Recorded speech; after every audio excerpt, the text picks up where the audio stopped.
N'as-tu jamais trouvé surprenant que tant d'églises semblent avoir perdu leur âme? L'Église, qui devrait être une lueur d'espoir dans une société où la vérité est plus relative, a parfois reflété les idées auxquelles elle jure de s'opposer.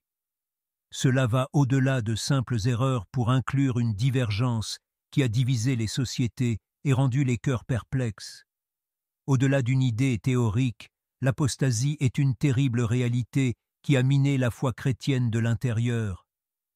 L'idée du nombre de personnes qui ont échangé l'Évangile contre des idées édulcorées qui privilégient le confort à la transformation me dérange. Lorsque l'on enseigne un Christ sans croix ou un Dieu sans justice, la prochaine génération perd sa boussole spirituelle, même si elle y trouve du réconfort.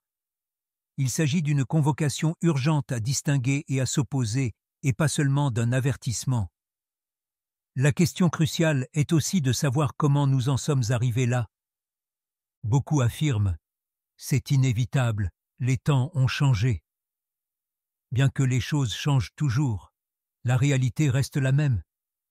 Plus qu'un simple héritage religieux, ce qui est en danger, c'est le cœur de l'Évangile, l'expiation et le but éternel pour des millions de vies. Les Écritures nous ont déjà mis en garde contre la dégénérescence spirituelle et les faux instructeurs. Cependant, combien d'entre nous sont prêts à reprendre le bon chemin et à influencer les autres? Aujourd'hui, nous allons démêler comment l'apostasie a nui à l'Église et, plus significativement, comment nous pourrions reconstruire ce qui a été perdu. C'est un chemin pour les personnes qui sont prêtes à continuer, à voir et à réparer, et non pour celles qui se contentent d'observer passivement. La vérité éternelle qui ne faillit jamais est la solution. Les approches fraîches ou les émotions éphémères ne peuvent pas la fournir. Es-tu prêt à participer à la transformation et à connaître la vérité? En termes simples, l'apostasie est le renoncement conscient à une vérité et à une religion donnée. D'origine grecque, apostasia, apostasie, signifie littéralement séparation ou rébellion. Mais il s'agit du reflet de cœurs qui choisissent de se soustraire aux valeurs qu'ils aimaient auparavant avec ferveur, et pas seulement d'une expression technique. Ce n'est pas la même chose qu'une brève erreur qu'un rejet délibéré des vérités évangéliques. Alors que l'immoralité se manifeste d'une manière qui va à l'encontre de la foi, l'apostasie doctrinale est le résultat d'une personne qui embrasse des idées différentes de la doctrine chrétienne. Très tôt, les Écritures ont mis en garde contre cette catastrophe spirituelle. Paul aborde la rébellion qui précédera le retour du Christ dans 2 Thessaloniciens 2:3. Cela montre que l'apostasie est un motif récurrent dans l'histoire de l'Église. Ce n'est ni un phénomène isolé, ni un phénomène nouveau. Les dirigeants qui diluent le message de l'Évangile afin d'obtenir une certaine popularité de nos jours peuvent sembler peu de choses et pourtant provoquer une dégénérescence spirituelle. Le risque d'absorber de fausses idées devient sérieux lorsque l'Église manque de sagesse. Il est essentiel de souligner que l'apostasie ne se produit généralement pas du jour au lendemain. Comme une plante qui commence à se dessécher sans eau claire, il s'agit souvent d'un processus graduel, presque invisible. Adopter des idées comme le relativisme, où tout semble être vrai selon le point de vue de chacun, serait considéré comme une apostasie théologique. Mais la vérité biblique n'est pas sujette à changer avec le temps ou avec les tendances du monde. L'Église doit garder à l'esprit que l'une des caractéristiques du développement spirituel est l'endurance dans la foi réelle. De nombreux chrétiens se sont demandé s'il était possible de ramener les personnes qui ont apostasié. En effet, la réponse est oui, mais il faut pour cela des regrets sincères. L'Église est confrontée à la difficulté de ne pas se contenter d'évoquer l'erreur, mais de tendre une main secourable. C'est ici que l'amour et le sens du jugement se heurtent. Ce retour en arrière me rappelle toujours que chaque âme compte. Cette question nous amène à réfléchir à quelque chose de plus. Comment pouvons-nous repérer le moment où le peuple de Dieu commence à s'engager sur des voies périlleuses? Depuis les temps anciens, les prophéties bibliques nous ont avertis qu'un jour viendrait où beaucoup abandonneraient la vraie religion. Dans Matthieu 24, 10, 12, Jésus s'attendait à ce que l'amour de beaucoup devienne glacial et que de faux prophètes fassent surface, prêts à tromper même les élus. Ces avertissements semblent plus importants aujourd'hui qu'ils ne l'étaient il y a quelques années. On assiste à une perversion de l'Évangile lorsque les cours se concentrent uniquement sur la réussite monétaire et négligeant l'expiation. Comment pouvons-nous ignorer ces signaux alors que, fréquemment, les principes bibliques sont compromis sous prétexte de modernisation? Un autre symptôme de l'apostasie est l'élévation des expériences personnelles au détriment d'une bonne théologie. Par exemple, certaines personnes préfèrent fonder leur religion sur des émotions passagères plutôt que sur la réalité des Écritures. Cela conduit à une confusion entre la voix de Dieu et ses propres désirs. Dans 2 Timothée 4, 3, 4, Paul a averti qu'un jour viendrait où les gens chercheraient des maîtres selon leurs propres désirs, ignorant la discipline biblique. Ce comportement ne sape pas seulement la foi chrétienne, mais il favorise également un environnement propice à la dégénérescence spirituelle. De plus, il est typique de voir des congrégations donner la priorité à la popularité plutôt qu'à la pureté spirituelle. Par exemple, lorsque les communications deviennent politiquement correctes, afin d'éviter de contrarier qui que ce soit, elles courent le risque de normaliser le péché. L'Église ne sert plus de lumière de la vérité, mais plutôt de lieu où la correction est considérée comme de l'intolérance.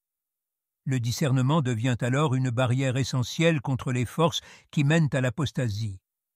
Dans ces circonstances, il est essentiel de discerner les temps et d'être vigilant. Les indications ne sont pas toujours évidentes au début, mais les Écritures nous exhortent à rester vigilants.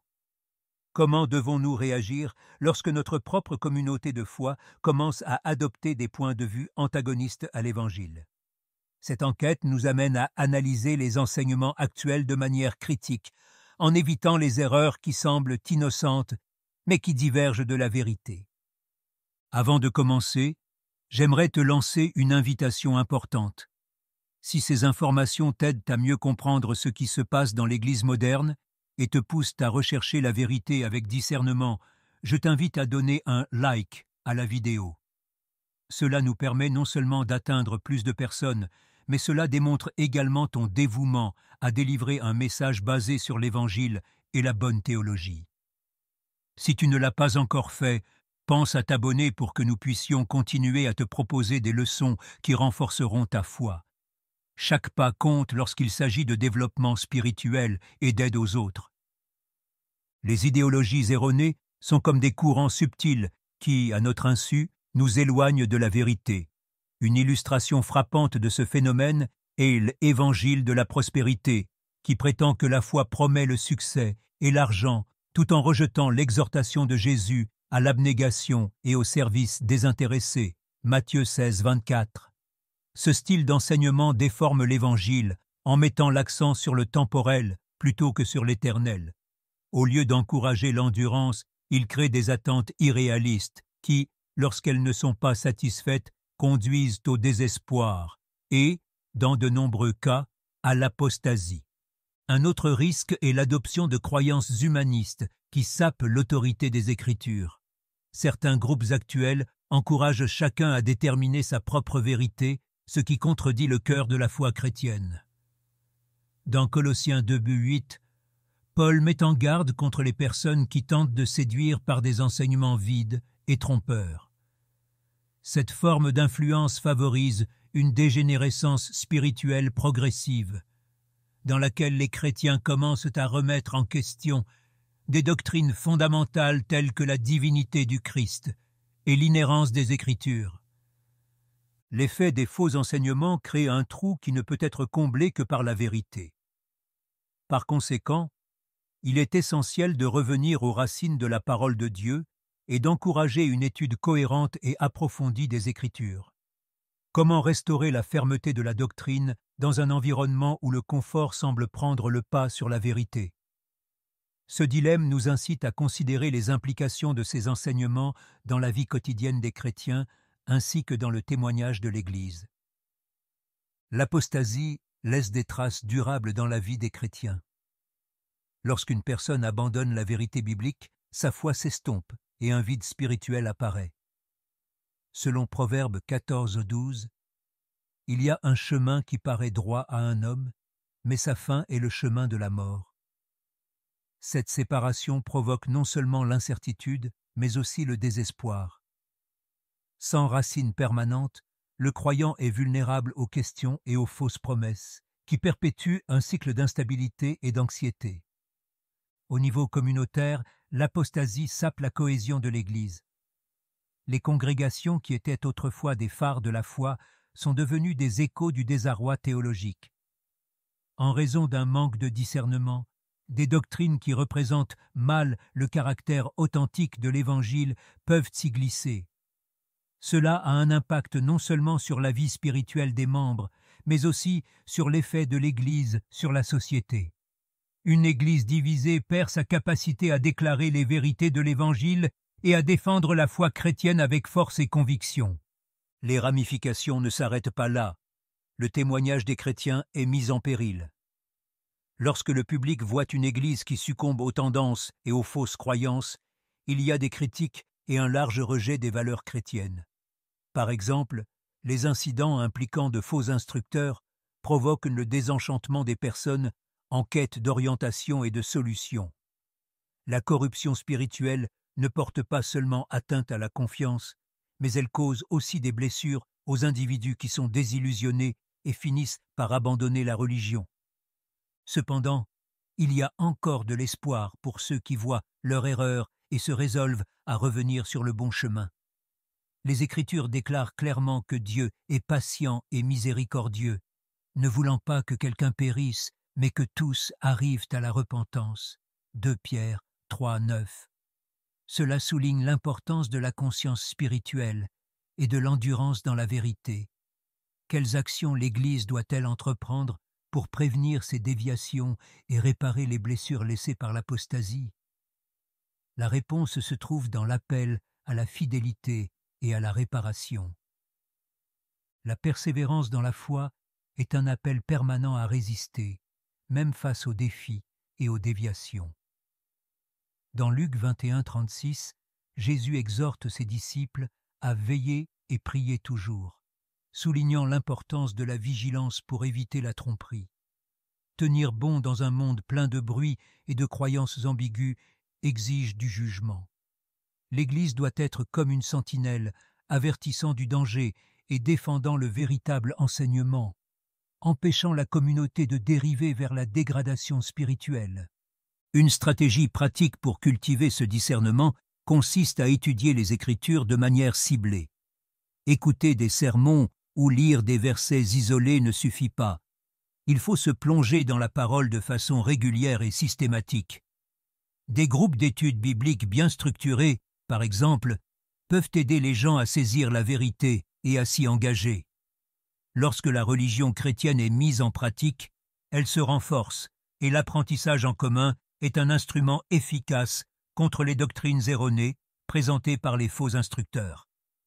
Le discernement implique également d'apprendre à reconnaître les résultats d'une formation.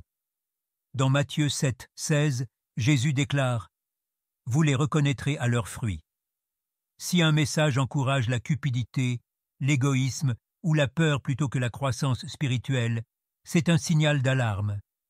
Persévérer n'implique pas seulement d'endurer, mais plutôt de progresser avec foi, en sachant que la vérité biblique n'est pas soumise aux tendances passagères ou à la faveur de la société. C'est un engagement à vie qui fortifie le cœur et oriente nos décisions. L'Église est censée être un lieu de force et de guérison, où les chrétiens peuvent chercher un refuge et grandir spirituellement. Cependant, elle doit aussi être un lieu de préparation et d'envoi, dans le but de donner à chaque membre les moyens de discerner, d'enseigner et de défendre la vérité. Cela nous incite à considérer le rôle actif de chacun. Sommes-nous de véritables défenseurs de la doctrine ou de simples observateurs? Cette question résonne à travers les générations, nous conduisant à la réparation et à l'espoir. Malgré les ténèbres que l'apostasie peut entraîner, la Bible contient plusieurs promesses de restauration pour ceux qui persistent dans la vérité. Dans Apocalypse 3:11, Jésus conseille « Retiens fermement ce que tu as, afin que personne ne s'empare de ta couronne », ce qui sous-entend que ceux qui restent fidèles obtiendront une récompense éternelle. Bien que les défis soient terribles, Dieu renouvelle les forces de ceux qui croient en lui. L'espoir n'est pas un souhait, mais une certitude fondée sur les promesses célestes. La restauration commence par un réel repentir et un retour aux valeurs évangéliques. L'Église joue un rôle important en établissant des lieux de camaraderie et d'instruction de qualité.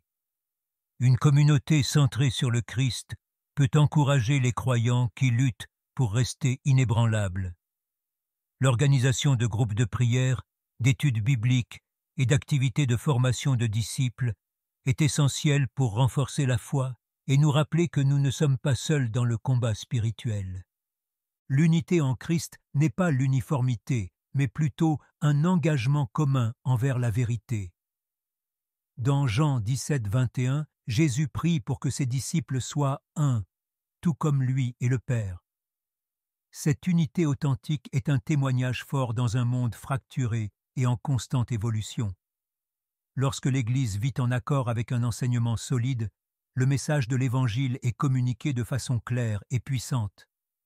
C'est un rappel vivant que la réhabilitation est possible, en commençant par de petites mais solides mesures. L'espoir nous dit aussi que la fin de l'histoire est déjà écrite. Le Christ vaincra. Cette réalité nous donne de la force et nous motive à ne pas abandonner. La responsabilité de chaque croyant est d'être vigilant et actif dans sa religion, en essayant de grandir et en aidant les autres à rester sur la bonne voie. Ainsi, alors que nous attendons la réalisation des prédictions bibliques, nous sommes appelés à être des porteurs de lumière dans un monde qui a besoin d'espoir. Comment pouvons-nous appliquer ce fait à notre vie quotidienne? En reflétant l'amour du Christ dans chacun de nos actes. Maintenant que tu comprends la gravité de l'apostasie et son influence sur l'Église, la question est de savoir ce que tu vas faire de ces informations. Il ne suffit pas d'observer les temps, il faut aussi agir avec confiance et conviction. Es-tu prêt à examiner ton cœur et à défendre la vérité même lorsque d'autres prennent le chemin le plus facile? La persévérance n'est pas pour les faibles de cœur, mais pour ceux qui voient que l'Évangile est la puissance du salut et non un simple mode de vie. Commence par des mesures concrètes. Réserve du temps pour étudier les Écritures.